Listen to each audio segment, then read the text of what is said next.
Moving on to Fast Pitch, the Kansas State Championships were teams' last weekend of preparation before the national championships. Let's find out who topped the leaderboard.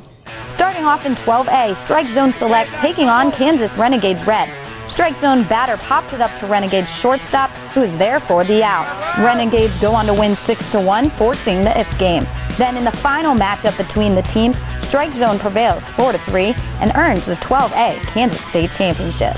On to 14A, Frenzy starts it off with an early lead and a solo home run in the bottom of the first. Later in the inning, Frenzy gets a great jump on a high pitch to secure second base.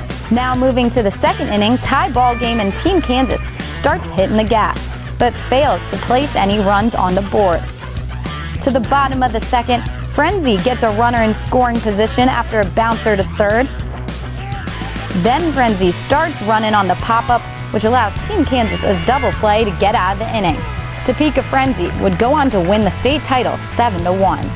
In 16A, KC Crunch met Kansas Heatwave in the finals and won a close one 4-3 to be crowned state champions.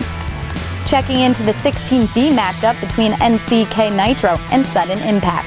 Sudden Impact showing off their defense. Nitro batter almost slips a grounder past the infield, but Sudden Impact's second baseman stays with it and flips it to first, just in time to get the out. Nitro cruises to a 5-0 victory. In the final showdown, KC Fire and Flint Hills win, competing in 18B. KC's defense was on fire, anticipating the bounce and firing to first for one down. Later in the game, Flint Hill in the field and Fire lays down the bunt, making it safely to first. Then they take advantage of the first baseman hesitating to throw the ball to the pitcher, stealing second.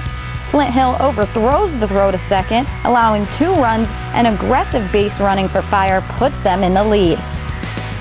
In the next half inning, Flint Hill sails the ball to right, but Fire's outfielder launches it right to the catcher's glove, who makes the tag. Fire safely gets out of that inning and the game with a 9-6 win. But with double elimination, they go on to an if game, and Flint Hill takes the championship 5-1.